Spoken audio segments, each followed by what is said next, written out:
And we are live. Welcome, everyone, to the Connected for Real podcast. I am Rebbetzin Bat-Chen Grossman. I'm a marriage coach for women in business and successful careers. And today with me is Chany. Chany, introduce yourself. We are going to be talking about receiving and marriage. Just a heads up, this is the topic, and it's actually loaded with awesome insights. So stay tuned. And let's do it. Chany, introduce yourself. Yes, hi. Okay, Rebbetzin Bat-Chen, I'm so excited to be here. This is such an honor, such a pleasure. I love speaking about this topic, so I'm going to give a small introduction. I'm Chany Felberbaum. I work with people to help release their past traumas, and of course, marriage is always a big one. And I became so passionate, and being on the journey of my marriage, making it from good to greater to amazing, Baruch Hashem, to passionate about helping women out there all over the world get to that amazing, loving, blissful, passionate, electric place in their marriage. And that's what spurred me on to create the Intimacy Secret Summits, which I did a year and a half ago and 2.5 years ago. They both went out to approximately 25,000 women in like 2 weeks. So yeah, that was really, really, really special. I'm very, very humbled and grateful for that. And now we're here because I'm just passionate and just so deeply passionate and committed to take any opportunity to speak about my passion and mission, which is helping women in their marriages and deep inner peace and healing. So both of them together, I think, this is what this is all about. And that's why I'm here. Thank you. Yeah. Thank you for having me. You're welcome. Thank you for being here. This is really a pleasure. So let's talk about receiving. So let me just give an introduction to how I do things around here in this podcast. We have 4 pillars. Those are my 4 pillars that I work in with my clients in my own business. The 4 pillars are God is at the core, marriage and business or success. They work together. And you are the 4th pillar. You are the container that holds all the parts of your life. And without you, everything else does not have a place to be. It doesn't have a way to be expressed in the world. And so it's really, really important for us to take care of all 4 pillars because, if one of them is shaky or if one of them is weak, you are going to feel the imbalance. And what we want is to create flow. So, we focus on all 4 pillars around here. That's one of the awesome things about the work I do. It's really not about one thing or another thing. It's about the holistic, balanced approach, making sure that we are focusing on the 4 main things in your life. So for most people listening, for most women listening, God is at the core of everything they do, or at least they want that to be the case. And they have a little bit of God baggage to take care of, which is totally fine because we all have that. And the more you are aware of it, the more it will just, unravel and you'll get there. They're married and they have a business, a passion, a successful thing that they are going after. And then, we can't forget you as the container. It is one thing that I find a lot of people are not addressing and not speaking about is how you expand yourself to contain all this with spaciousness and peace and calm and all the good stuff. So now that we spoke about the 4 pillars, what we like to do around here in my podcast is take a topic and then address it from the 4 angles. And so there is receiving and God, which was last week, receiving and marriage, which is now, receiving in business will be next week, and receiving in you will be the week after. Every month, we really address receiving or whatever the topic is from all the angles with different guests. And I think that's one of the things that makes it so awesome, that there is so much to say about each topic that it really deserves a full month. So let's get into receiving. How do we receive? What are we receiving? Isn't it all about giving? Let's get into it. Yeah, I love the question. So we definitely, the way we are raised is very much into the giving, which giving is amazing. And sometimes I actually help my clients when they want something in their life to actually expand. And like, if I want it, where can I give that? Which this is an amazing topic in and of itself. The only thing that I found with myself coming out of school and learning, and that I see, in today's day and age, is that the focus is only on the giving.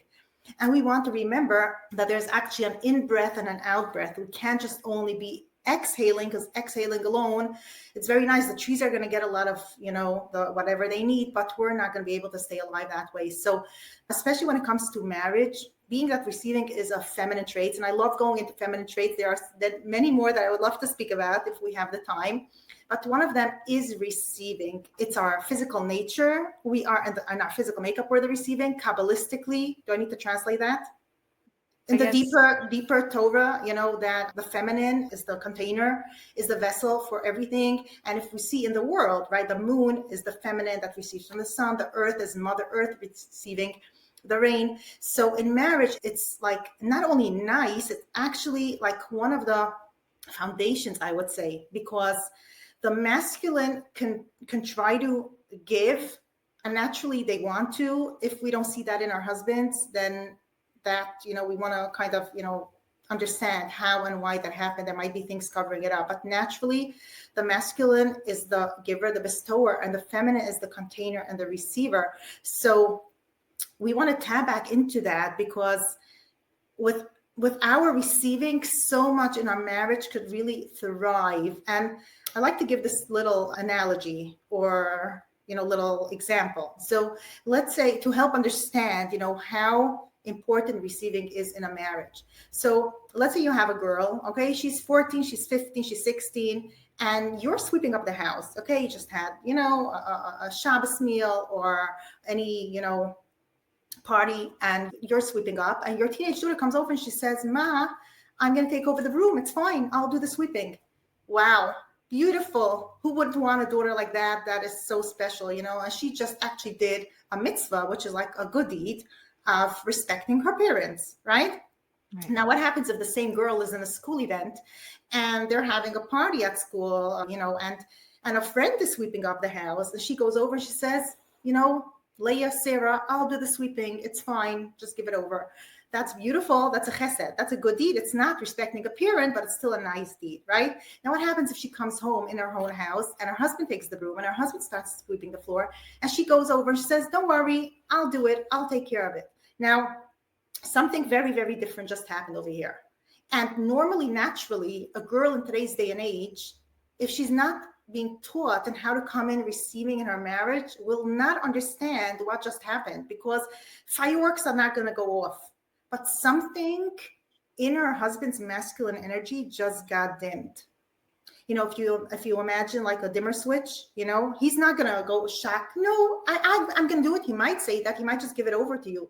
But something in his masculine energy just got dimmed, because he naturally wanted to do that for you. And it's different than a mother-child relationship or the relationship between a few female friends.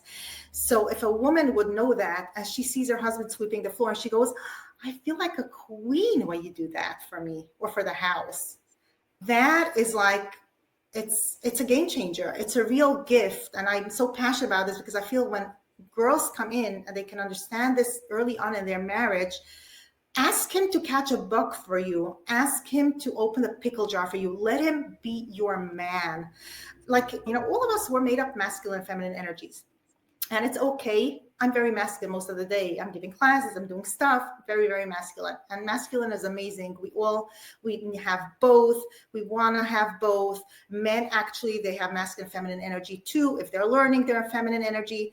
And it's okay. It's perfectly. Embrace your masculine energies as well. Have fun with it. Do amazing things with it. But if you look outside and you see construction worker, they have a construction hat on, because they're working all day. They come home, they don't have to go to sleep with it. Like, they don't have to sit around with it all day. It's like, if we're having that masculine hat on, take it off for the sake of your marriage. Just for the sake of the marriage, take off that construction hat or that masculine hat. Come back into your presence of receiving and holding that space. And there's so much more I want to say about this, Bat-Chen, but let's say if you have any insights. Wow. Okay. There was 2 points that you brought here that I really love. Number one is, we're so used to being around our female friends and our family that the things that we do there that are considered really great and totally aligned and not a problem at all. Not that there's ever a problem, but it doesn't even bring up any question, sometimes when you translate it into your marriage will cause certain things to happen behind the scenes that we are not aware of. And I think that is such an eye-opener, that sometimes you could do the same thing in two different situations. One is the right way or the natural way, and it just makes sense. And then the other one is causing something in the back of his mind, in the back of, the situation to spark, to, maybe click in the wrong way. That was a real important point that you brought up. And number two is the ability to switch gears, to almost like, you know, arrive. And we had a guest, Rebbetzin Bat-Chen, who spoke about the pause. She talked and I think it was in March, in the topic of time. She spoke about take a pause, even if it's 10 seconds. Pause between activities. Allow yourself to transition from one thing to the next. Because if not, then life feels like you're running, running, running. And then you're never really intentional about anything you're doing because you're just catching up. And it feels like that's exactly what needs to happen, right? When you're saying, take off your masculine working hat and just allow yourself to be in your feminine energy. So powerful. Yes. Yes. And you know what I would love to add to that, Bachen? In the Mhm. beginning, it might need a conscious decision. Once you start getting the feedback from your man, it doesn't need a conscious decision anymore because it kind of becomes your natural flow. Like you don't have to make a conscious decision. I'm going to a wedding now. Let me dress up and let me just say hi to everyone. How you doing? You look so great. No, we do that naturally. We naturally transition into that role because kind of you know how it will be like. So you don't come in with your construction hat into the wedding hall. You nicely transition into that. Once you embrace being a feminine energy in your marriage, it becomes really easy and natural because naturally it is our natural space. It's not something we have to kind of learn. Maybe we need to relearn it. But I can tell you, I have a little 4-year-old daughter right now. She does all of this naturally, which being feminine is so natural for her. So I believe it's natural for us. Maybe once we start practicing with it, we get back into that space. So another, this is not about receiving really, but first of all, back to the receiving. When I learned about the power of feminine energy and receiving, I made a commitment to receive wherever possible. Okay, because giving, we've already been taught for 20 years. Let's not forget about the giving part. It's just that we know about it, we learned about it, and we do it, we practice it already all throughout our lives. It's about coming back into the receiving, into the feminine trait of receiving. I make a point actually to receive wherever I can. So if somebody offers me any help, I'm going to say thank you so much. I'm not going to say, oh, it's fine, I could do it myself. Or let's say, for example, I'm sitting in the car and my husband takes a Ricola candy for himself and he asks, do I want one? I'm going to say, yeah, thank you so much, even if I wasn't in the mood. You want to drink? Do you want a tea? I have a nice lady, a middle-aged neighbor, like down the road from me, and she sometimes would offer me a tea. I go over to visit her sometimes on a Shabbos, and she tells me, Chany, you want a tea? Now, I'm not crazy over tea. But if she offers, I'm going to say, yeah, thank you so much, because I want to practice the feminine, I would say, skill even of receiving. So I would say, if it's something that makes me feel horrible or nauseous, I'm not going to do it. It's not about making myself feel not good. But if it's not going to hurt me, then I'm going to say, yes, thank you so much. To my husband, absolutely every single time. And also just people out there in the world. And also, I want to show Hashem, like, I want to show God that I'm open to receive all the good he has to offer. And that starts by me being open to receiving all the good that other people offer me. So if somebody gives me a compliment, like when I was a teen, even way older, I like your necklace. I'd say, oh yeah, I got it on sale, or it's not real. Now I just say thank you, smile and say thank you. So, back to my example with a broom when the sweeping the house, that's why I'm so passionate about girls and young women like understanding this when they get into marriage, because what naturally can happen is just from the goodness of her heart, she's going to tell her husband, don't worry, I'm going to do the sweeping, or can I get this for you? No, don't worry, I'm fine, I'm going to take care of it. And she's doing the I'm fine thing. And he, it's just like dim. He might not protest. And then what happens many times I see with clients and women that I'm working with is 5 years down the road, there is so much resentment built up. And they're like, I don't know why I'm taking care of another child in the house. Not even putting two and two together, that they were kind of not allowing themselves to receive. So I would say, girls, women, the smallest thing, if it comes from your husband, you want a cup of water, you're not thirsty, please, thank you, just a thank you. Or I love to like go even more, like to kind of expand that energy. And I would add things like, I feel so taken care of when you do this for me. So it's not just the receiving. Let's say in my marriage, I'm the one that drinks mostly the coffees and sometimes the teas, but my husband's the one that makes sure my hot water thing is always filled up with water. So he just, so I can just say, just thank you for filling it up. Or I can add, like I say, it makes me feel so cared for when I always have the water urn filled up with hot water whenever I need it. So it's more than just the saying thank you, it's the receiving it. And it's such a gift because you feel special, you feel like a queen. He gets to be in his masculine energy, and it's just amazing. I love it. I love it. You know what? What you just did basically was give us an exercise. And just yesterday, I heard someone say that she took on herself to put a little rubber band around her wrist. And anytime she complained, she had to move it to the other hand. And the goal is to see how long you can keep it on one hand and not to move it, right? No complaining. She said the longest she was ever able to go was 5 days. Wow. That's the power of, how much the awareness, just raising awareness of what we're doing on a daily basis, on an hourly basis, that we take for granted, don't even notice, aren't aware of at all. And this is one of those things that's an exercise I feel like would be so powerful if we can catch ourselves receiving the little tiny things and give ourselves almost like credit for it, right? I remember I was going down the stairs with the stroller, and it's like so hard to bump it down the stairs, the little baby, the poor thing. And this guy is coming up the stairs like, "Oh, do you need help?" And my first reaction was like, "No way, I could do this. I'm just bumping it down. I'm so used to this. Like, it's my, baby number 8 is like my life." And like I caught myself and said, "Yes, thank you." And, two guys came, took my stroller, took it away from me, brought it down the stairs. Like the baby was like a cloud. And I thought, wow, look at me. I was able to say yes.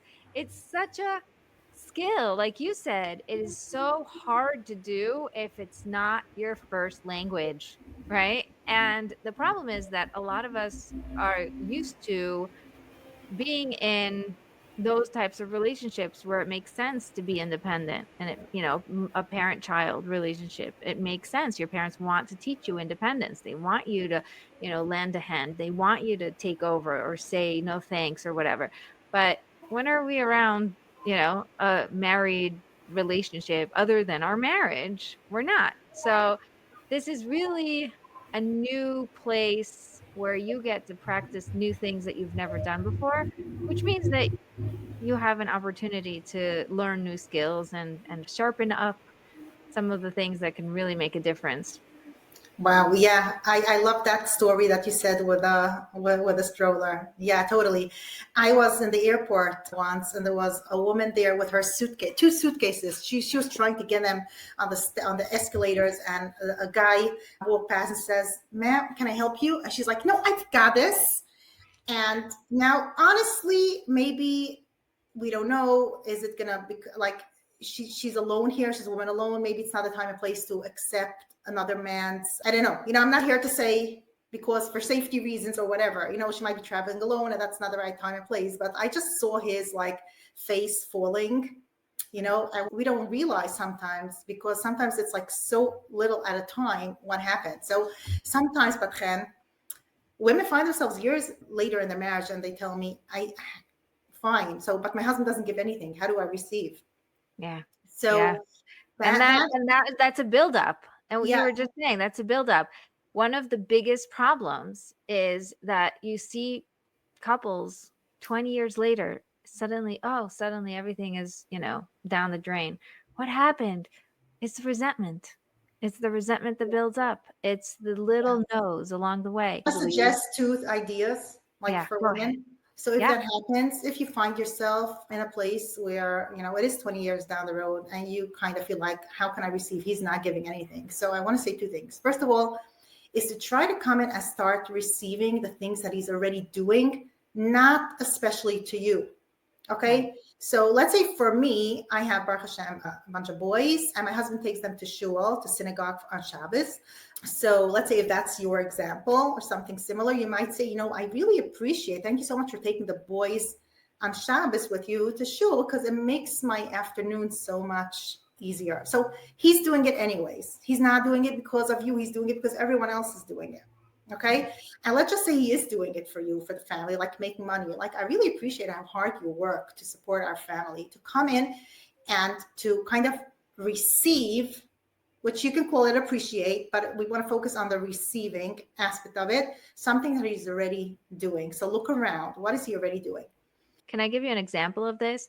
There was once a woman who worked with me. I said, my husband does nothing. There is nothing I can receive. And I said, think about the things he is doing. Like, nothing. I said, you know what? Let's do it the other way.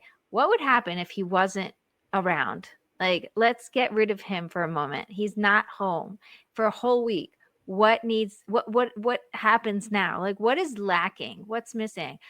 Oh, I guess, on Shabbos, he makes Kiddush, he makes the blessing on the wine. Okay. That's a big deal, like, can you imagine having to do it yourself? It's just so awkward, right? We do it sometimes when you have to, whatever, but like, can you thank him for being the man?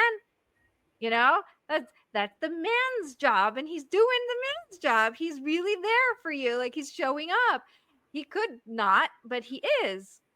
And she's like, we're going really low here. And I was like, no, we're not. No, we're not. Because every little thing counts, and there is no hierarchy of where you receive and it's high and where you receive and it's low. No, any little thing counts, because every little thing he does actually matters. Just like with you, do you think there's a hierarchy? Like, if you do dishes, is that more important than doing laundry? Is it more important than showing up, on time from an event and making sure that you go to sleep at the same time? Like, who's putting the value on what? I love that. But I love that, putting him away, take him out of the house for a month. I love that. And all of a sudden realize what he is doing, to start appreciating that and be grateful. Wow. I love that. Powerful. Yeah. I mean, listen, just appreciation in general.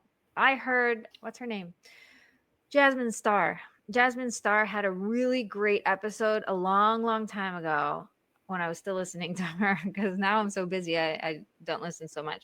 But she's great. I heard her say that if you want to know what to be grateful for, pretend that tomorrow morning you only have the things you were grateful for. Like, you wake up in the morning and there's no toothpaste, there's no toothbrush, there's no toilet, there's no bed, there's no sheets, there's no pillow, right? Because you took all of it for granted.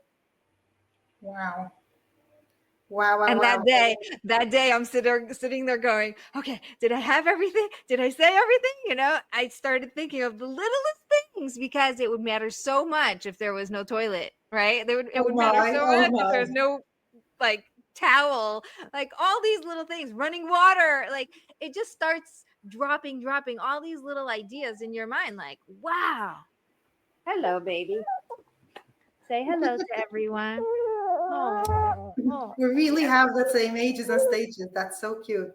Okay, but Ken, the second thing that I was going to say, the second way, and how to, like, what do you do if your husband doesn't do anything? I would say just try to start experimenting, asking for small little things that you're not going to get hurt if they don't happen.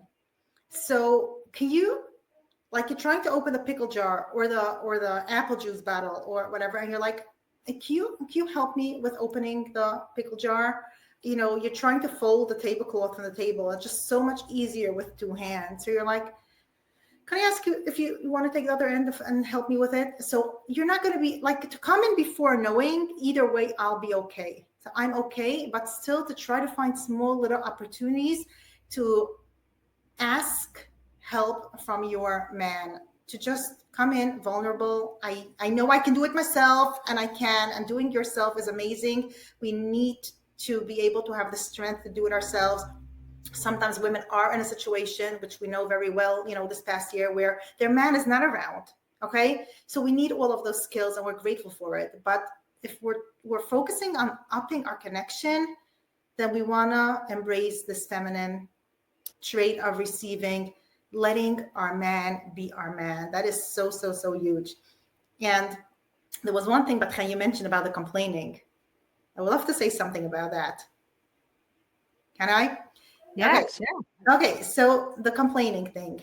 So this is what I've noticed. We heard this a lot, but I just had this amazing insight about this idea. So, a man, he feels like a man and successful when his wife is happy. Now, she can be happy because she just went out with friends, but if she's happy, he feels all successful as a man.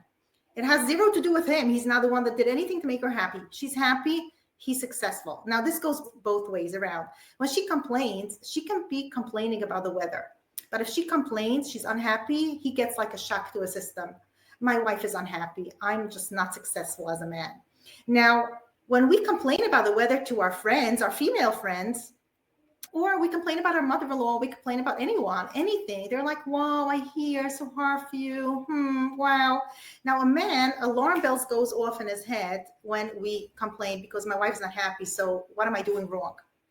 Okay. Now, so I encourage women. I love that thing with a rubber band that you said. I encourage women, if you maybe try to let go of the complaining at all, but if you really feel like you want to vent or complain, call up your female friend, and then when your husband comes home, maybe you don't need to at least complain right away. Maybe you're just going to feel better about it because you've spoken already to a female friend. You could just share without the complaining, because it's a personal attack to their masculinity. I know it sounds interesting for us as women because big deal, he didn't do anything, and then it really goes both ways. So if we're happy because of the weather, because if we're happy because we just did a dancing class, if we're happy because anything, when you share that, your husband feels so amazing. He's like on top of the world. I'm a successful man because my wife is happy. So it's like there's two sides to it, and we can kind of cash it in, I would say.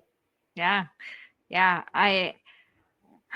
I love this. This is like my day one of the marriage breakthrough retreat. You probably remember because you were there. It's so important. And I call it blame your husband for your happiness, I love right? that. I say, you're happy, blame him. You're like, but it's not his fault. I did it all myself. Like, come on. If he wasn't helping out or taking care of or doing the thing he does, then you would have a lot more on your plate and you wouldn't have the capacity to be doing the thing you're doing. So stop thinking, there's this thing of like, oh, it's all me. It's all me. Stop it. Because when you think it's all me, like I heard one lady, she's like, I could totally live off the grid. I could totally, because I get my clothes from the store and I get my food from the supermarket and I get this, that, the other, like everything everybody else is doing, the way that life is, life is life. But I'm fine. I'm fine. I could totally do, live off the grid. Like, yeah, you live off the grid because you have all these things you're delegating. But if you actually lived off the grid, you'd be making your own clothes, you'd be growing your own food, you'd be processing your own, whatever. Like everything would be from scratch. You don't appreciate that. You don't take that into account when you think, oh, I can do it. I don't want that. Right. So let's bring a little bit of humility into the conversation. And even if he's not directly affecting the fact that you can succeed or directly helping in any way, you can reverse engineer and thank him Thank him for what he is doing. You know, the I fact that love that. I don't have to take care of the test for the car is a huge thing. Do you know what a headache that is? Right? And I'm so grateful every time, every year that thing comes around. Like, I am so grateful that you're taking care of this. You're amazing. I don't know how you do it. And it's like, okay, like, I love this. I love this Bat-Chen, which brings me into another concept of femininity, which is the trade of the space of being versus doing, and again, being is a feminine trait. And again, when we come into the Kabbalistic ideas, deeper Torah, we understand that masculine all week, we have 6 days. That's the masculine, that's the time and place to doing. And then we have Shabbos, where we go into a feminine state of being. A Shabbos is called the Shabbos queen. It's feminine. Being in the feminine state of being, which is also such a game changer in marriage. When we run around with like a chicken without a head, it is so unattractive. So I always go back to is it feminine? Feminine is key. Feminine is magnetic to the masculine. We know this. So we knew how to do that when we were dating, right? Feminine is attractive. So being is another feminine trait. So I used to think, early on in my marriage, my husband comes home and I should be going from one thing to the next because he's going to see what an amazing wife I am and how amazing I could do everything. But today, when my husband comes through the door, I want to be sipping a coffee on the couch or just with my feet up. Let him think I didn't do anything. It's okay. It's his wife is a queen. Like this running from one thing to the other, it's not attractive. So all of a sudden, he might just try to get himself away, because remember, it's masculine and feminine energy. They're either the magnet is, one side and they're pulling at each other, or they just can totally flip around. And then there's, it's so unattractive that just it repels. So okay. being is so feminine. Yes, we still want to take care of things in the house, but sometimes women are like, we get married and like, so can you get this for me from the grocery? Can you pick up the clothes from the cleaner? Everything is about like the technicals of the doing. And the man comes in and is running. And you and I know, Baruch Hashem, we both have 8 kids. We both have a business that I make a point of this. I'm not running around. Even if I am going to be sweeping the floor or doing the dishes and my husband's around, I'm going to be humming a tune or I'm going to be singing. Come in feminine. It's such a game changer. Instead of like this huffing and puffing. It's just like, do we want that connection in the marriage? There are actually ways to get it. And these ways are fun ways. They're fun ways. It's not hard work once you understand that it's just about being feminine. I love it. I love it. The first thing that comes to my mind is the women who are listening and they're thinking, if I was just sitting, sipping tea, my husband's reaction would be like critical. Why are you not doing anything? Why is the laundry not done? Why didn't you do the dishes all day? Why is the house such a mess? Why, blah, blah, blah, blah, right? And all these why questions or what's happening, they're trying to figure it out. What would you say to that? It's a great question, because I didn't mention that I do the dishes and I also do the laundry, and I also like when the house is clean.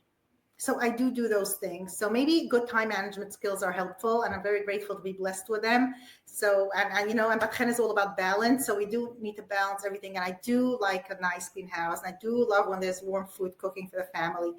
And I do those things as well. It's just that when I'm around my husband, I'm not saying don't do anything, let your house know.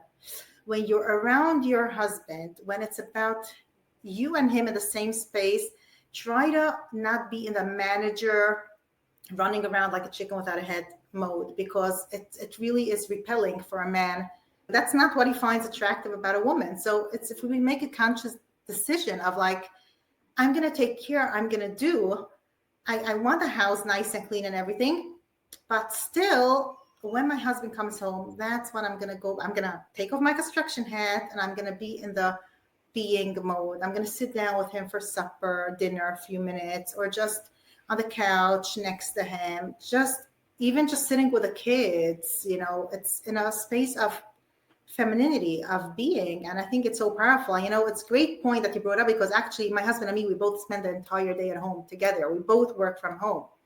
So how do I do that? Yeah. So yeah, it's a great question. And now I'm thinking, I never even thought into it, but it does happen. And it's so in my being at this point that when we're in the the kitchen, area of the house, that either I just ask for help, or like I do my stuff, and like, I want to cook for Shabbos tomorrow. So can I have a volunteer to peel the potatoes for me, like on Wednesday night, so I have them ready? And sometimes it's going to be a kid. I'm not asking outright, because I don't want to, like, it's not an expectation. He doesn't have to do it for me. But sometimes my husband just, I'll do that for you. Or like, we're in this together, and it's just bringing in the femininity as much as possible, right? Or I'm going to take care of the technical things in the house when he's busy at work.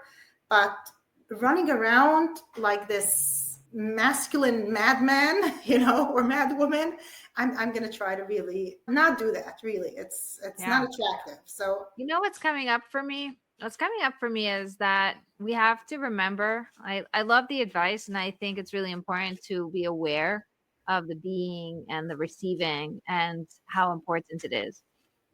And it's also really important to remember that each couple is unique, and each couple has their own needs and their own ways that they connect and that they function. So let's take the 5 love languages, for example, right?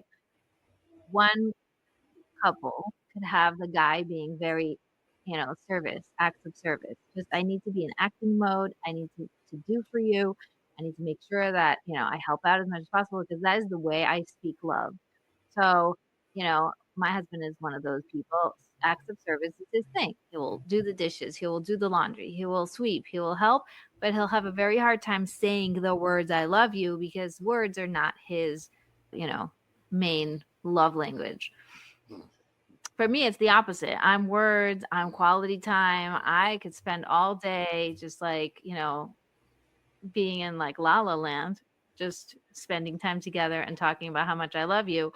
But like, bottom line, it's hard for me to like do all the things because it's not my love language. It's not even my anyway language. My natural isn't a doer. So when you see all the things I'm doing, thank God, thank God, thank God, I'm able to do so much in the business, in my life. It's being able to find ways to optimize and align what I really want with the actions, and then I'm able to like motivate myself and get them done. Also, you said about time management. It was really hard for me at first, growing up and being an adult. And thanks to the fact that my husband is so good at time management, and he has time in his head, like he actually knows what time it is at all times. He can calculate, things in the supermarket. He'll just like do a whole shopping and tell you how much it's going to come out. It's usually to like one off, like that. Very wow. It's very cool. It's like he has a very computer brain, which is really awesome. And I at first thought it was a real joke that God was playing on me, because why do you put such an opposite together? But with time, I realized it was a blessing, and I was able to gain a lot of skills just by letting them rub off, right? By receiving them instead of rejecting them and pushing them away and like, stop telling me what time it is, or stop telling me to be aware of time. Like, oh, he would say, what time is it? And I, instead of thinking he's messing with me, he's trying to be mean or whatever, I stopped and I was like, you know what? I think he's trying to help me. I love that. I love that. It Wow. was a big turning point in our marriage. But when I realized, it is actually to my advantage to learn these skills and be able to. So I'm saying I appreciate that we're bringing a lot of examples of what works for us or what works in general. But I also want to remind the listeners that their marriage is their unique marriage. And what works for you, if it works, keep it. And if something you hear here is going to work or not work, it doesn't mean you're broken. It doesn't mean something's wrong with you. It just means that your marriage is unique, which is why I am so passionate about working one-on-one with women, because I found that I don't just want to teach you the things. I want to help you find and like fine tune and really click it into place in the way that works for you the best. Right? I think that's the real point Yes, that I want to get. yes. That was a real important point to bring into the picture. you know, very, very important. I'm so grateful that you brought that up. The only additional thing I would add is that having worked with so many women, sometimes they would come in and they would say, also in one-on-one sessions, right? They would come in, my husband's not that type, or that's not his love language, or he's not allowed, he doesn't know how to share, and so many of this was able to really turn around for them just with a few new ideas and tools. So that's why now I'm so much more open to the idea that we actually can change the dynamics in our marriage. And this is another thing I like to help women understand is when they come in and they say, why am I always the one that wants to work on my marriage? Why is my husband he's not interested in doing anything? And it's across the board, women are just want to work on their marriage. So I like to just explain this in a way that helps women feel better about this, because it's true. You will find that mostly men, they don't think about working on their marriage. Even if they do feel that they're not happy, they don't know how to go about it. I explained it once to my husband. He was laughing at the analogy. I said, imagine you explain to me that, you know how you want to fix the car, you just crawl underneath the car and I'll give you the exact instructions and how you kind of the mechanics of it and how you fix it. And I'm like, please just can you do this for me? So a man, that's how even if they're not happy, you can tell them, just do like this, tell your wife that, and it's not their strong point. And that's not the only thing I want to say. I want everyone listening to just look out the window if you can. I'm sitting in front of a nice, beautiful window, but if it's not right now, just at a different time, even just look around your house and think about who built the house you're living in. Might have not been your husband, but I can take a guess and say it was probably men. I know we did construction in our house last winter. We hired a framer, installation guy, the wiring guy, and what else? The sheetrock guy and the air conditioning guy. All of them were men. Some discrimination going on here. I don't know. We were not into hiring any women for any of these jobs. So when you look outside and you see the roads, we had snow now and here in New York now, and okay, it kind of dried up, melted on the roads by itself, but you're going to be outside in the freezing weathers. You're going to see the men are going to be the ones shoveling the snow. The men are the ones that pave the roads for us. The men are actually the ones that build the car for us. And all of those things men did it. Why? I'll tell you, they're just more capable when it comes to these things. So even though you could teach a woman how to do it, and we're not discriminating, if you want to go and you want to climb into the sewer there, dig up, do the construction, it's fine.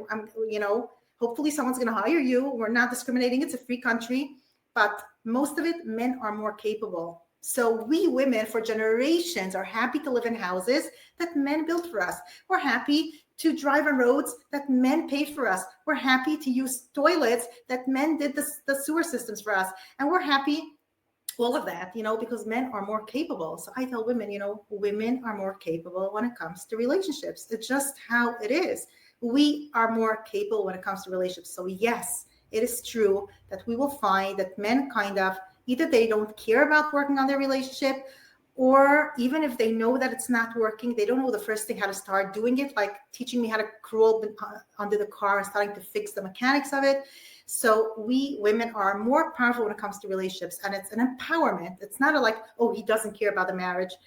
He does. He just doesn't know how to fix it. He doesn't know the first thing on how to fix it. And we have the power when it comes to relationships. So yes, it is going to be the women that are that's why you're here. That's why you're listening to all of this.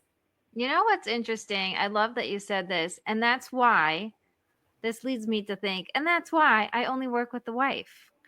I have absolutely no interest in dragging your husband to a meeting that he doesn't know what to do with, and he feels attacked and he doesn't understand what they want from him.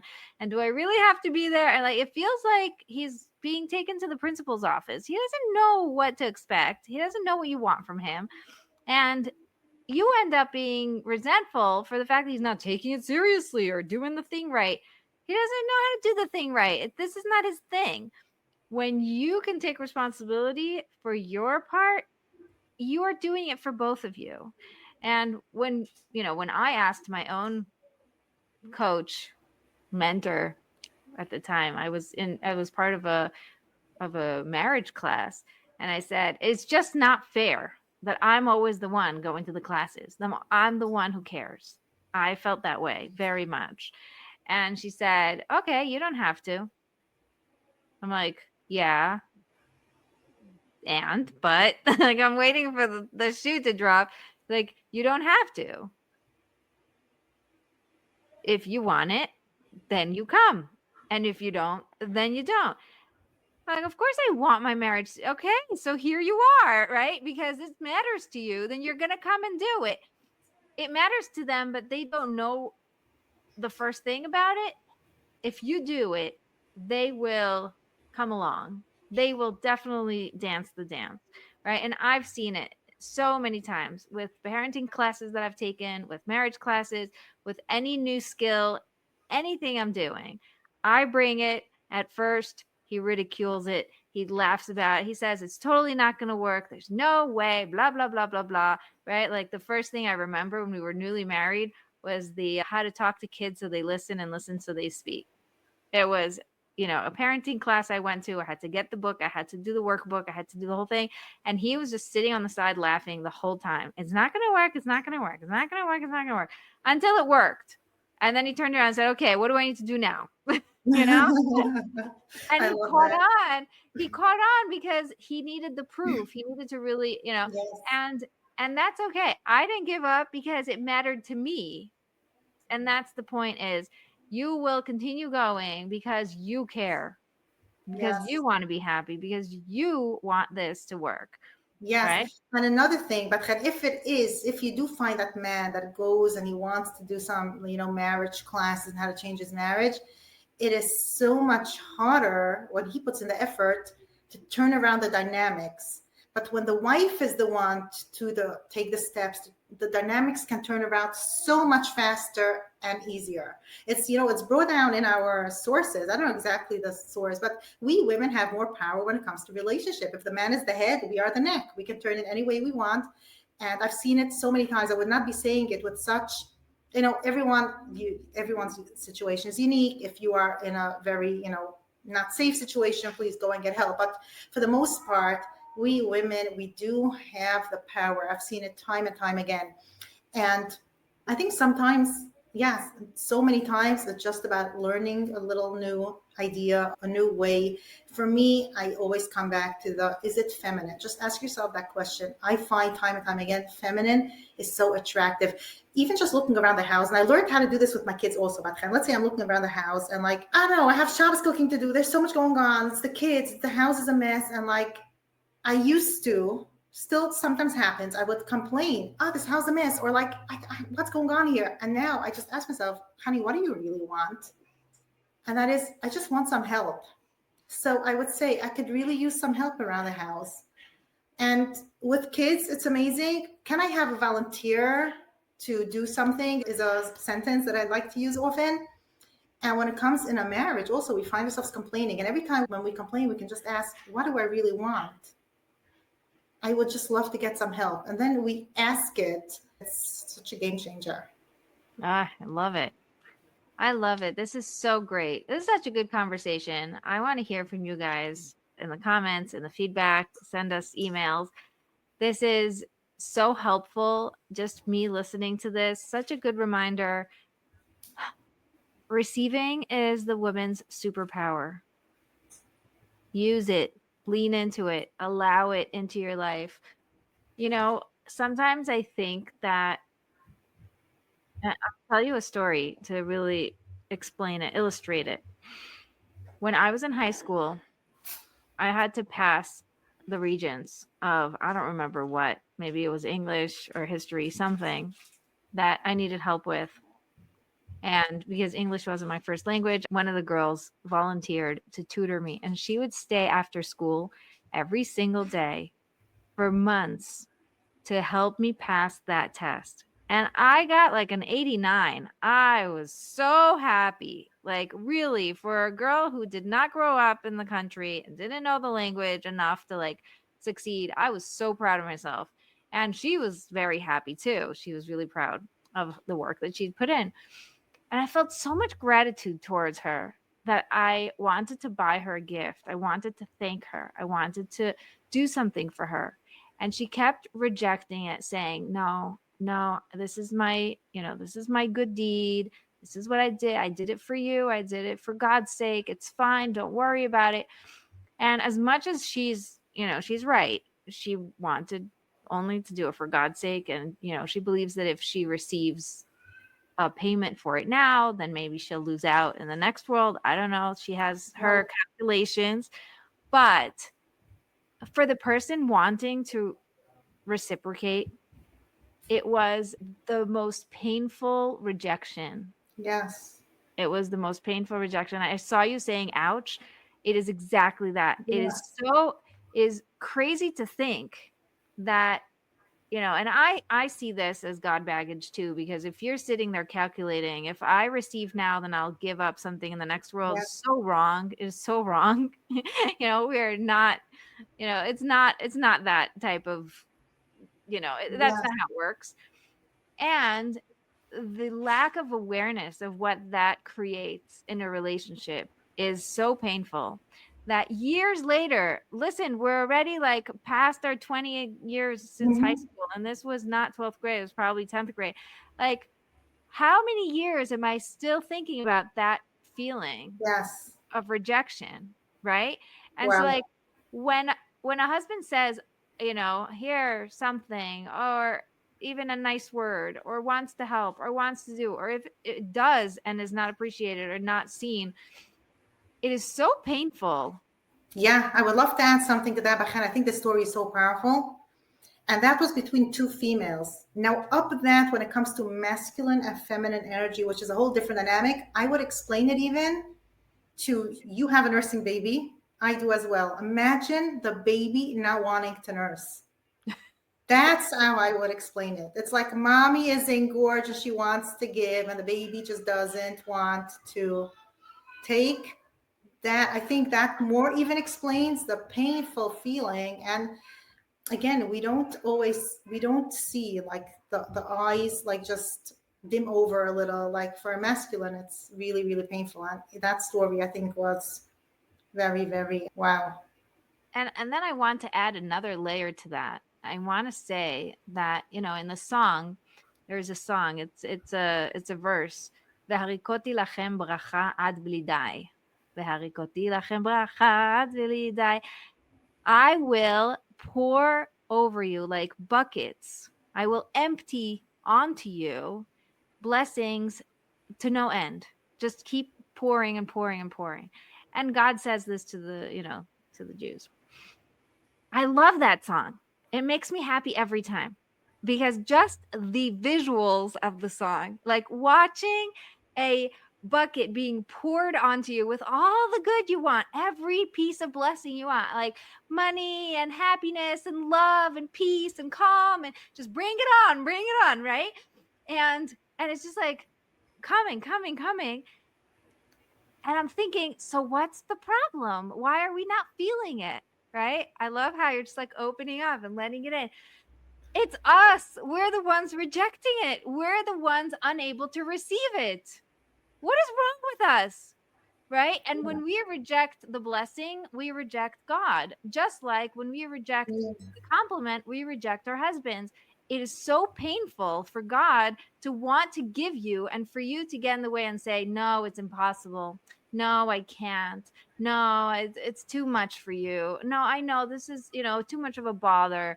If Like, I get it in this world, then I'm not going to get it in that world. yeah, what is this? Stop it with the calculations. God wants to give it to you. Take it, take it, take it. Open up. I love that. I love that. I love that. And one more thing about Chen, also that just comes to mind, a little example. Sometimes, even when we're talking about more about intimacy, and your husband tells you, like, you're beautiful. Don't say, but I have 50 more pounds to lose. Say thank you. I love when you say that. Can you say that again? Something vulnerable, open, receive. Even if you have the 50 pounds to lose, I know I still have it from my baby. That's baby. You know what? In our family, we're not allowed to talk about weight. We just don't. It's this like rule that because we're a family of a lot of girls, thank God I have 6 girls. I think you're the opposite, right? You have 6 Yeah. boys? 6 boys. Yeah. 2 girls. So for us it's 6 girls, 2 boys. It just became part of the conversation that it's not one of the things we talk about. It's not even a thing. You don't get on a scale, you don't talk about weight. It's not a thing, because what's more important is the way that you feel, the way that you act, the way that you accept yourself and all the parts of you. So it's just, that just came up for me. I don't know why. It's a tangent. Wow. So let's leave our listeners with something really powerful about receiving before we end. What do you have to add to all of what we said? To add about receiving, can the add-on be a tiny little twist of the receiving? Yes. Okay, so it's not really about receiving. I would say just to maybe let go of control. Because, also I'm so passionate about marriage, and this one last piece of advice. And, when a woman acts like a man's mother, like his mother, a man is not attracted to his mother. Really not. Good thing he isn't, right? We want him to be attracted to us, so let's not act like his mother. So that's one thing I would say. What we mentioned receiving as being feminine, being in the state of being as feminine, and also to let go of control. Just to let go of taking care of things for him. If you would have put it into ways, you would have known the directions. Or if you wouldn't look into your phone, and you would have all these helpful advice things. They're so not helpful. I find many times women come in as in they think they have to kind of take care of their husband's spirituality. That's a big one when it comes to maybe, in my community. I don't know how it is in your community.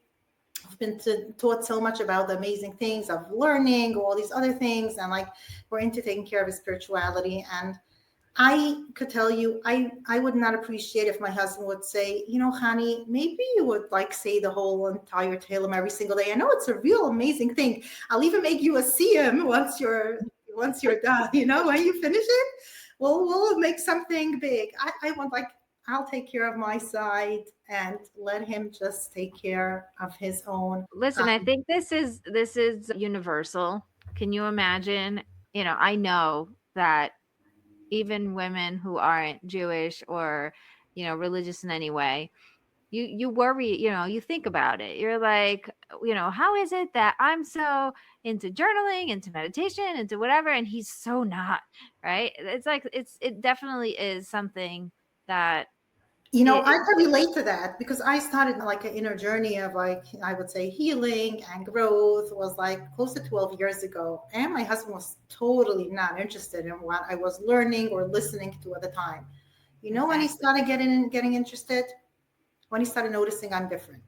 So I would tell anyone on that journey, let go, just leave him, let him do your own thing. But when I started showing up differently, all of a sudden I was happier, more fun to be around, more let go of the drama. And he wasn't coming home to someone who's complaining and dramatizing, what I like to call the Ain't It Awful Club, just what's awful all around. I used to be part of the Ain't It Awful Club in the past. So so all of a sudden when there was a change in me, he started noticing and wanted to know hey, what are you doing? Exactly. And so, back to what you were saying, if we try to control the way he does his spirituality or the way that he does the things that we want him to do, I remember, very early on, looking to see, is he doing it right? Trying to adjust and talk over him. This is how you're supposed to do it. Can you imagine someone doing that to you? So frustrating. So I definitely love that you say this, receive in the most real way. Just let it be the way it is. I love that. I also try to, to really dig it in deep and how it would feel for us, because usually it's the women who try to take care of the husband's spirituality. I don't know, interestingly so. I don't know why it is like that, but trying to turn it around, that imagine you got married and it's a few days later, it's on Friday, your new husband comes and he's like, okay, so you're baking challahs today? And you're like, baking challahs? Well, I just got married. And he's like, yeah, but it's one of your 3 primary mitzvahs, so you should be baking challahs. How much greatness and all this, abundance it's going to bring into our life. You're like, no, nobody wants to hear that. I'm like, no, my mother doesn't even bake challahs. What's, no. So Yeah, it doesn't feel so pleasant. Yeah. And you know what? If you bake challah, it's fine, but you chose it, or you worked it out. Yeah. I actually ask my husband if we need challah, and then I bake it if he says yes or no, like based on his answer, because he's in charge of making sure that we have Wow. everything we need. Oh, this is an amazing conversation. I wish we could keep going. And I would love to know from you, how can people find you? Where are you now? What are you up to? Okay, yeah. So first of all, my website, chanyfelberbaum.com. That's CHANY FELBERBAUM. If you do /free classes, there are more classes on femininity, some on healing, great classes there. Felberbaum.com /free gift is actually a printable download. You can print it out with 3 secrets on how to activate your feminine energy and supercharge your marriage. Some of them we touched on in this talk, some more ideas there. Okay, great. I Yeah. love it. Wow, this was such fun. Thank you so much for being here with us. This was amazing. I think this was one of my favorite conversations. I really got vibrating on the inside towards the end. I feel like we touched on really important things, and the flow of it was amazing. Thank you so much for being with us. Thank you to the listeners. Make sure you come back next week for another amazing episode, and don't forget to be connected for real. Thank you. Thank you so much for having me.